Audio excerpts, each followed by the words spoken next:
hope you enjoyed that music at the end of the last video as much as I did putting it in, listening to it 5 times over.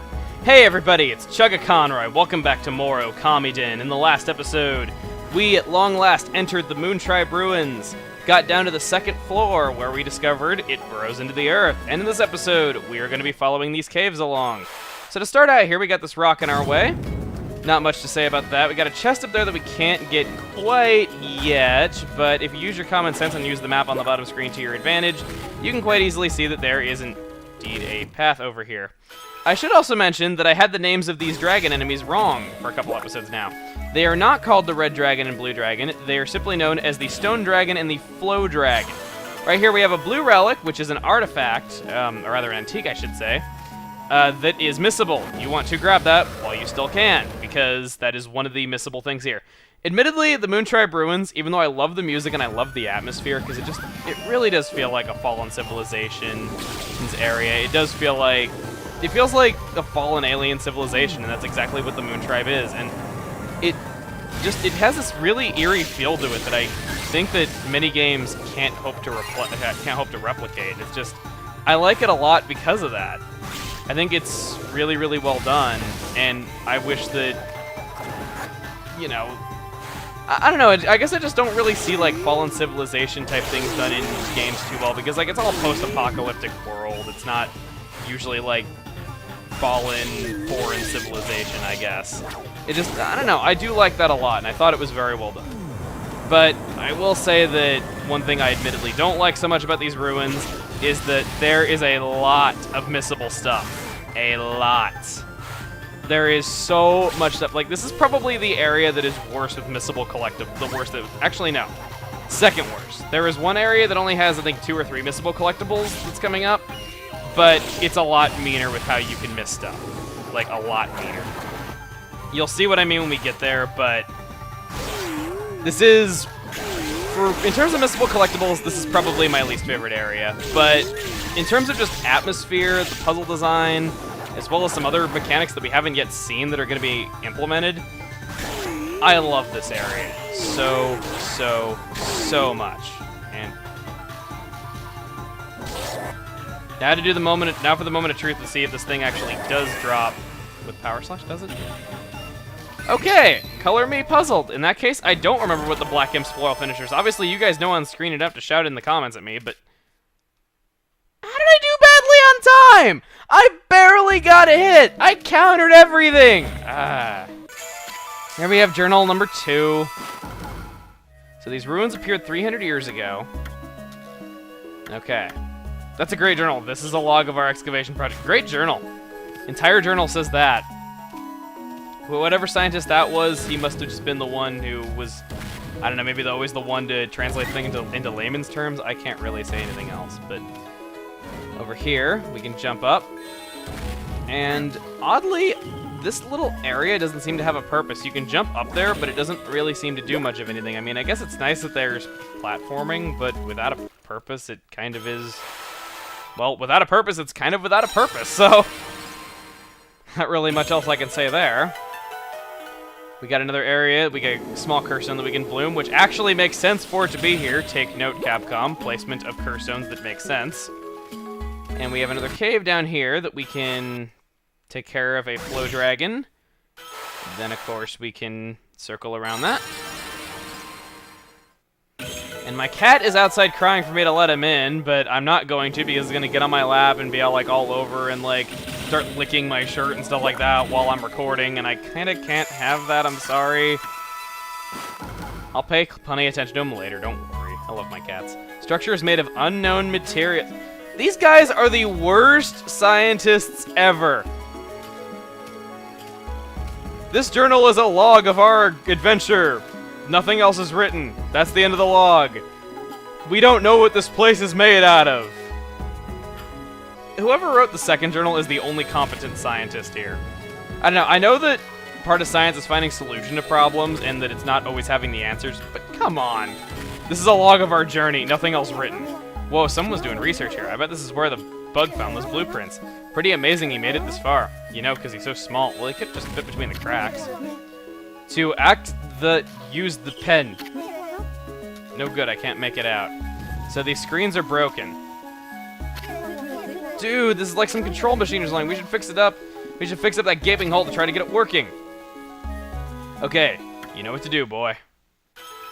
So for once, they are not being ridiculously obvious by just giving us the answer to the shape we're supposed to fill in, even though it's not really hard to figure out, and rejuvenation puzzles never were hard to figure out. I'm just kind of glad that for once they're not just giving us the answer to the puzzle, saying like, hey, you need to remember this, so we need to take this pendant and...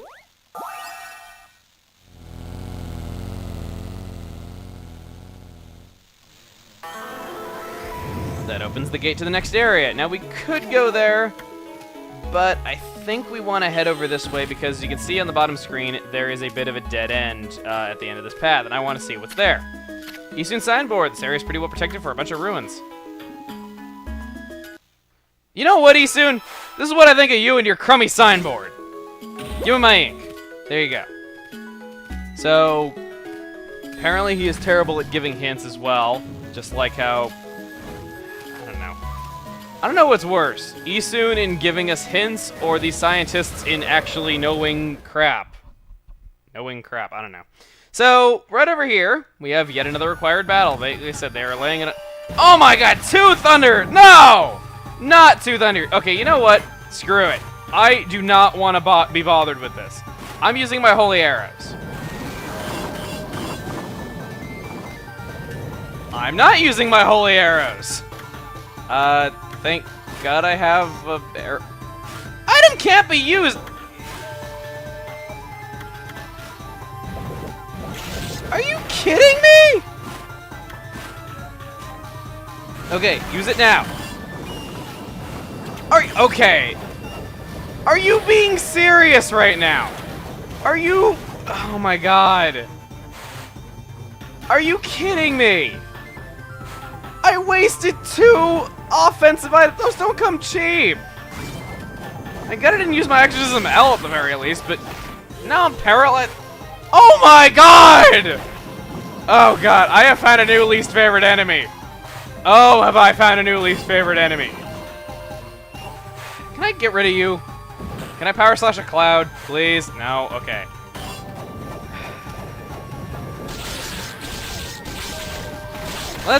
Can I get some attacks in, please? And jump. And jump. And jump. No! I'm paralyzed. I'm surprised I haven't taken more damage than I actually... I should not have said that out loud. Crap. I should not have said that out loud. Crap. No, no, no.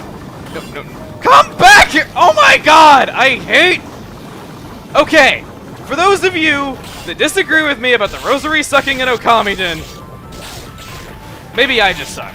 I don't know. I can't really think of anything else to say in this situation. I just want to kill these enemies. You know what? He's vulnerable to power slash. Let's just power slash him before that cloud above him can do anything. There. At least we have one of them down. Now, I guess something worth mentioning about these items is these enemies are that they are based on thunder drums. It was believed in Japan that the sound of thunder in ancient times came from celestial beings banging on taiko drums. So if you want to know what these enemies are based on, that is what they are based on. So more ancient Japanese bullshit. I always like the idea of thunder drums personally. It's always kind of cool, like whenever you see like, you know, those thunder gods in Japanese scrolls, how they have like that circle of drums behind them. I always thought that was cool. Wow, I didn't do quite as bad as I thought I was. For all that rage, I made out pretty well. Go me! Okay, so right over here, we have a save point. Might be a good idea for you to save, but we are unable to progress. So, check this out. A statue of a whale. I don't recall any whale gods in Okami.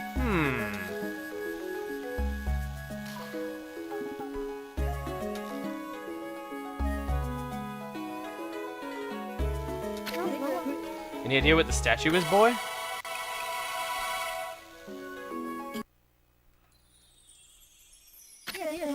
Yo, it's one of them star charts.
O child of the great sun, we are the young Kyokugami.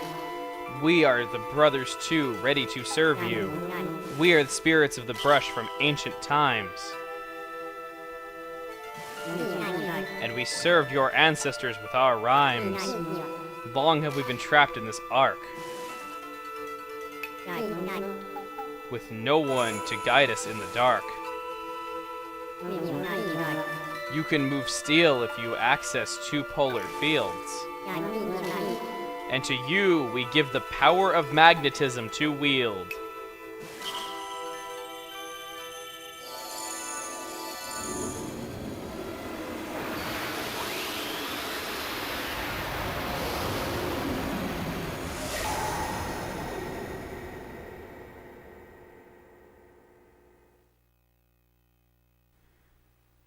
That is probably the coolest idea they've had for a god. Two koi swimming in the shape of yin and yang. Like, you've seen... I know you've seen that in series before, like Avatar, but you get what I mean. It's a pretty dang cool idea. So, what we do here is, whenever we see a U, we can move things together. So, that indicates magnetic poles in that metal. Alright, so we tried the power of magnetism. We draw a U shape, and that will attract the two things together. Now, the thing is, magnetism actually is two powers in one. There's not just drawing a U to attract things together. Something we're going to be getting into a bit later, which I think we'll actually see right here, is that this is already pushed together. Now we need to push it apart. If we draw an upside down U, we use magnetism to push them apart. So you have to change the magnetic poles on various metallic objects, and you are able to attract and repel things. Lot of clever puzzles with this. I think they only scratched the surface with it in this dungeon. I really, really want them to make more of this if they make more Okami games. This is such a cool idea for a new power. The new brush skill comes courtesy of the children of Kyokugami. When you find a U drawn on objects, drawing a U will pull them together. You can also draw an upside down U to push them apart. Magnetic U marks can face any number of directions, so keep an eye out for them. So that's really all it's telling us, nothing else really about that. So I really like the idea of having a magnetic power, and it was something that I was actually kind of surprised wasn't thought of in Okami. I guess there wasn't like a whole lot of areas that were made of metal in Okami, so I don't know. I guess maybe the Waoku Shrine, I guess that was kind of metallic, but not really much else that I can think of aside from super, super late game stuff, which I won't be spoiling here because I understand not everyone watching Okamiden has, you know, watched/played Okami, so just trying to keep it as spoiler-free as I can unless the game actually flat-out tells you things, which I don't really have much control over because I'm not going to just remove cutscenes for the sake of that, but right over here, we have reached a bit of a central area in the Moontribe Ruins. And because of that, I think we're actually going to... Can I whip the dang thing that's right in front of my face? Please, thank you. I think we're going to end things off here. So next time on Okamiden, we are going to be pressing down further into the Moontribe Ruins, as we are now on the 3rd floor. See you guys then. Oh, 3rd basement. Whatever. Same thing.